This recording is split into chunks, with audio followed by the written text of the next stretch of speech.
Bonjour les amis, je vous propose ma réflexion et méditation pour le lundi 20 avril 2026, élaborée spécifiquement à partir des textes liturgiques du jour. Lundi 20 avril 2026, lundi de la troisième semaine du temps pascal, année A, première lecture.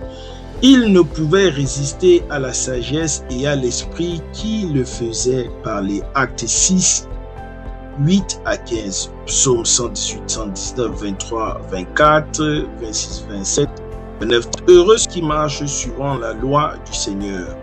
L'évangile du jour. Travaillez non pas pour la nourriture qui se perd, mais pour la nourriture qui demeure jusque dans la vie éternelle. Jean 6, 22 à 29. J'ai intitulé mon partage la sagesse du martyr et le pain qui ne se perd pas. Nous entrons dans la troisième semaine du temps pascal. La liturgie nous conduit aujourd'hui sur deux fronts. D'un côté, Étienne, le premier martyr, rempli de grâce et de puissance, confond ses adversaires par sa sagesse, mais il soudoie de faux témoins et l'amène devant le Conseil suprême. De l'autre, la foule qui a été rassasiée par la multiplication des pains cherche Jésus, non pas pour les signes, avoue-t-il, mais parce qu'ils ont mangé et qu'ils ont été rassasiés. Il les invite à travailler pour une nourriture qui demeure jusque dans la vie éternelle. Pour nous qui servons le droit et la justice, ces deux scènes sont un double enseignement. Notre sagesse ne vient pas de nous et notre faim la plus profonde ne se mesure pas à nos besoins matériels.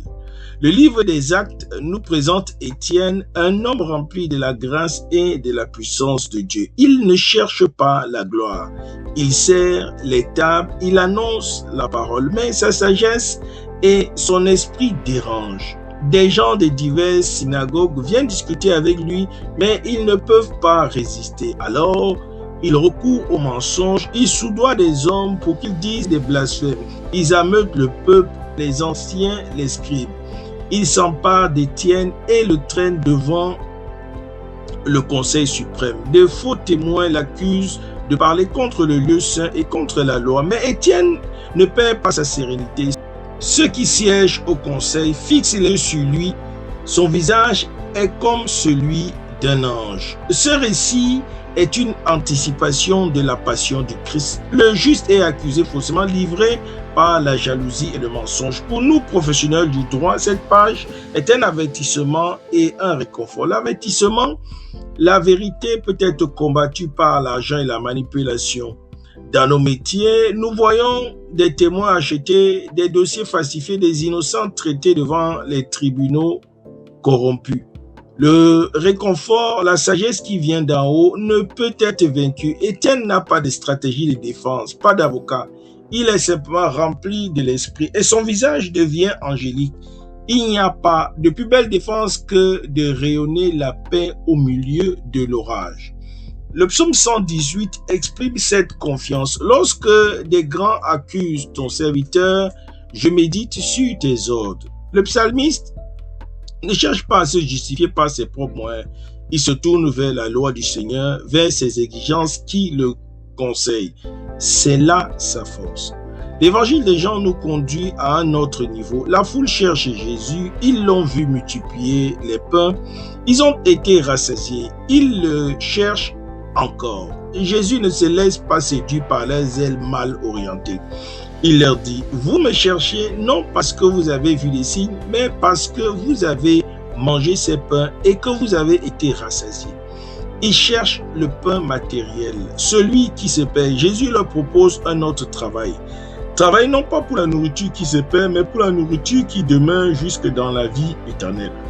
La foule demande, que devons-nous faire pour travailler aux œuvres de Dieu? Et Jésus répond, l'œuvre de Dieu, c'est que vous croyez en celui qu'il a envoyé. Cette parole est décisive pour nous.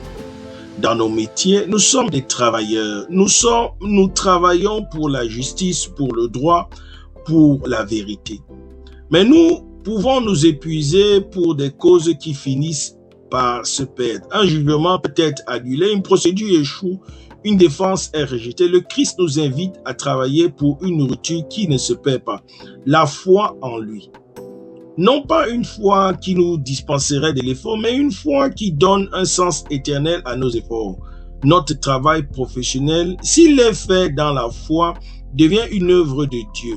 Il ne disparaît pas, il ne meurt pas, il demeure. La foule demande un signe. Elle veut voir Jésus. Jésus leur dit que le seul signe, c'est lui-même, le Fils de l'homme marqué du sceau de Dieu. Notre métier, s'il est exercé dans la foi, devient lui-même un signe. Pas forcément un signe spectaculaire, mais un signe de l'amour de Dieu qui ne passe pas. Puissions-nous, en ce lundi de Pâques, demander la sagesse d'Étienne, celle qui résiste à toutes les accusations parce qu'elle vient de l'Esprit. Puissions-nous ne pas craindre les faux témoins ni les procès truqués. Puissions-nous aussi discerner la vraie fin de ceux que nous servons. Ils cherchent parfois la justice matérielle et c'est juste, mais plus profondément, ils cherchent celui qui donne la vie éternelle. Et puissions-nous travailler, non pas pour la nourriture qui se perd, mais pour celle qui demeure, en croyant en celui que Dieu a envoyé. C'est mon souhait, ma prière pour vous tous et pour moi-même. Merci d'avoir écouté.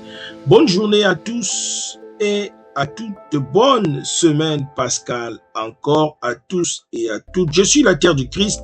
Soyez des terres fécondes du Christ dans vos différents milieux de vie professionnelle, les hommes de loi et assimilés en particulier. Que Dieu nous bénisse. Alléluia.